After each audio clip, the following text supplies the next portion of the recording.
Avez-vous déjà observé les autres et eu l'impression que l'amour, les relations, le mariage semblaient couler de source pour eux, tandis que pour vous, tout paraît hors de portée? Peut-être avez-vous tenté de construire quelque chose, de vous engager, de vous ouvrir, mais à chaque fois, tout s'écroulait. Vous avez offert votre cœur, seulement pour le voir blessé. Vous avez dévoilé votre âme, mais en retour, vous n'avez récolté que silence, trahison ou, pire encore, indifférence. Peut-être avez-vous fini par croire qu'il y avait un problème en vous, une sorte de malédiction, une incapacité à aimer ou à être aimé. Aujourd'hui, permettez-moi de vous révéler une vérité essentielle, une vérité que peu vous ont partagée. Si vous êtes encore seul, ce n'est pas parce que vous êtes inadéquate, brisé ou trop complexe, c'est parce que vous êtes unique, précieux, sacré. Dieu veille sur vous, protégeant ce qui est pur de toute union qui pourrait le ternir. Votre cœur n'est pas un espace ordinaire, c'est un lieu saint, un sanctuaire.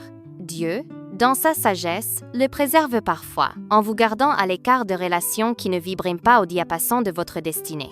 Vous n'êtes pas destiné à vivre des amours ordinaires, comme tout le monde. Depuis toujours, vous avez été choisi, mis à part. Votre solitude n'est pas un fardeau, mais une stratégie divine.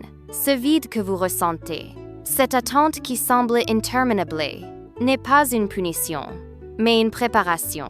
Dieu vous façonne pour une union qui ne sera pas seulement terrestre, mais céleste, une connexion alignée avec votre mission spirituelle. Vous portez en vous une lumière rare, une mission qui dépasse l'ordinaire. Tout le monde ne peut pas comprendre ou soutenir cette flamme. C'est pourquoi vos relations passées se sont souvent brisées, pourquoi certains liens, même prometteurs, n'ont jamais abouti. Chaque déception, chaque rupture, chaque presse qui n'a pas vu le jour était orchestrée pour vous protéger des connexions qui auraient pu vous détourner de votre appel. Vous n'êtes pas comme les autres, et c'est une force, pas une faiblesse. Une union avec quelqu'un qui n'est pas aligné sur votre destinée risquerait de semer la confusion, l'épuisement, voire l'extinction de votre lumière intérieure. Vous l'avez peut-être déjà vécu. Des relations où vous vous sentiez vidé, incompris, diminué. Ce n'était pas de l'amour véritable. C'était une tentative de freiner votre élan spirituel. Et Dieu, dans son infinie bienveillance, a fermé ses portes, même si vous avez lutté pour les garder ouvertes. Vous avez pleuré, vous vous êtes senti isolé, vous avez cru que l'amour n'était pas pour vous. En réalité, Dieu vous éloignait de ce qui n'était pas à la hauteur de votre mission. L'amour, dans le monde spirituel, va bien au-delà des sentiments ou de l'attirance. C'est une alliance d'âme, un pacte sacré. Une union mal alignée peut devenir un champ de bataille intérieur, un conflit entre votre cœur et votre destinée. Dieu vous protège, parfois contre vos propres désirs, car il voit ce que vous ne percevez pas encore. Cette solitude que vous traversez n'est pas un désert aride, mais une période de préparation, une salle d'attente où Dieu affine votre cœur, votre foi, votre vision. Vous aspirez à aimer, à construire, à partager. C'est humain, c'est légitime. Mais votre désir, aussi sincère soit-il, doit s'aligner avec le plan divin. Le temps de Dieu ne suit pas les rythmes du monde ni les attentes de la société. Il attend que vous soyez prêts et que la personne destinée à vous accompagner le soit aussi. Peut-être avez-vous déjà croisé cette âme. Mais le moment n'était pas le bon, car une union divine repose sur une maturité spirituelle et émotionnelle partagée. Cette attente, bien que douloureuse, est une période de transformation. Dieu ne vous punit pas en vous laissant seul. Il vous affine, il vous fortifie, il vous élève. Chaque relation est une porte spirituelle. En tant qu'élu, votre âme est particulièrement sensible, comme une antenne captant les énergies, les blessures, les fardeaux des autres. Vous ressentez tout intensément. Une dispute, un mot, un regard peut vous ébranler profondément.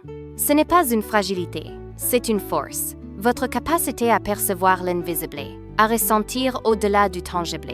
Mais cette sensibilité vous rend vulnérable aux connexions toxiques. Une relation avec la mauvaise personne peut troubler votre clarté spirituelle, épuiser votre énergie, éteindre votre lumière. C'est pourquoi Dieu vous a parfois protégé en mettant fin à des liens que vous chérissiez. Ces ruptures, bien que douloureuses, étaient des libérations. Vous n'étiez pas rejeté, vous étiez préservé. L'isolement que vous vivez n'est pas une malédiction, mais un espace sacré où Dieu vous parle, vous forme, vous prépare. Les grands serviteurs de Dieu, Moïse, Joseph, David, Jésus, ont tous traversé des saisons de solitude avant leur mission. Votre solitude est une école divine, un temps où vous apprenez à être entier, à ne pas chercher votre valeur dans un partenaire, mais dans votre lien avec le Créateur. Dieu vous apprend à aimer sans vous perdre, à rester fidèle à votre mission même dans l'attente. Alors, la prochaine fois que vous vous sentez seul ou incompris, rappelez-vous, vous n'êtes pas oublié, vous êtes en réserve.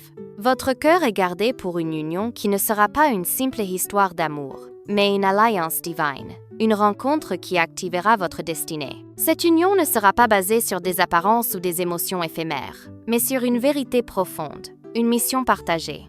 Dieu ne veut pas seulement votre bonheur, il veut votre accomplissement. Cessez de vous juger, de penser que vous êtes en retard ou difficile à aimer. Vous êtes en chemin, façonné par un plan plus grand que vous ne pouvez l'imaginer. Votre solitude a forgé en vous une force, une clarté, une lumière que vous ne soupçonnez peu, être pas encore. Et quand le moment viendra, l'union que Dieu a préparée pour vous sera à la hauteur de ce que vous êtes devenu. Ce ne sera pas une consolation, mais une révélation, une réponse directe du ciel à votre cœur. Protégez votre cœur. Ne le donnez pas à ceux qui ne reconnaissent pas sa valeur. Continuez à avancer, à croire, à vous sanctifier. Si ce message résonne en vous, partagez-le avec quelqu'un qui traverse la même attente. Votre présence ici n'est pas un hasard. Vous êtes guidé, aimé, choisi. Ce qui vient pour vous sera extraordinaire, à la mesure de votre âme. Restez fidèle, car Dieu travaille dans l'invisible, et l'amour qu'il vous réserve transformera tout. Avez-vous déjà observé les autres et eu l'impression que l'amour, les relations, le mariage semblaient couler de source pour eux, tandis que pour vous, tout paraît hors de portée? Peut-être avez-vous tenté de construire quelque chose, de vous engager, de vous ouvrir, mais à chaque fois, tout s'écroulait. Vous avez offert votre cœur, seul même pour le voir blessé. Vous avez dévoilé votre âme, mais en retour, vous n'avez récolté que silence, trahison ou, pire encore, indifférence.